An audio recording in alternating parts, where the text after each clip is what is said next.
Hello, Dave the Crazed Collector from Super Monster City, and I hope you have time to take a look at my vintage Spider-Mans. And I'm going to show you things that will probably make all the new nowadays collectors gasp and scream in horror, because this is how I kept my comics for my whole lifetime.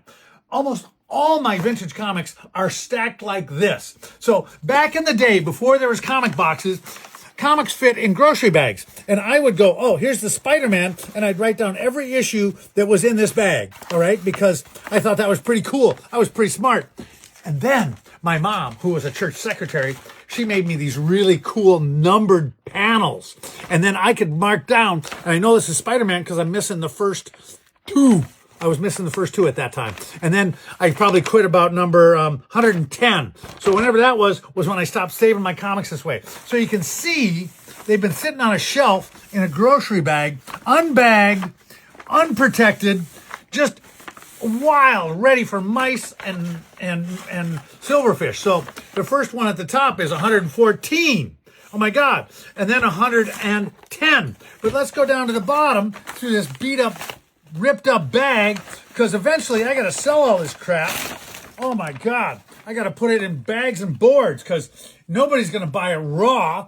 There's all my comics from Spider-Man, 124, 122, 105. Let's go see what's at the bottom of this bag, because I know that you want. And then my father came up with this great idea. He goes, well, if you stack them all one way, they get a bow in them. So then he told me, what you want to do is stack them every other way so that there's a bit of breaking so all the spines aren't going one way. God, now we're down in the 80s. And there's the 80s. 80s Spider-Man, amazing.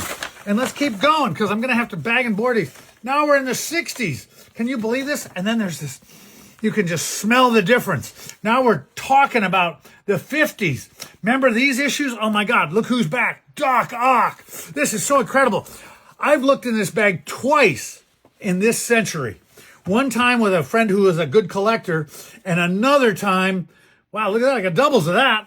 Let's keep going. See what's at the bottom of the bag. Maybe there's something really cool. We're still in the 60s. Oh, now we're in the 40s. Can you believe that? So this was how I collected before there was board and bags, before there was comic boxes, before there was any of that. These were my comics, raw, loved, and just stacked in a grocery bag.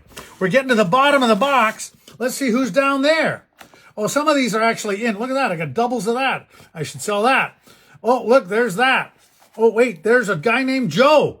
If you remember that. Does anybody remember a guy named Joe? If you've been around a long time, these are the comics. Oh, jeez, mother of God, I'll have to get a new grocery bag. Spider-Man number 4. Oh, my goodness. I actually board and bagged that one. Spider-Man number 6. I must have thought that was worth something. Spider-Man number 5. Oh, here's one of my first Spider-Mans of all time. The beginning of Dr. Octopus. And then here's a couple of the king-size annuals and king-size annuals. There's the Sinister 6, if you remember that. I just thought I had to tell you, back in the day, before a lot of you were born, this is how I kept my comics. And you may be cringing in horror and just aghast that these beautiful comics are just sitting in a grocery bag from Target. But what else was I going to do? It was the 60s.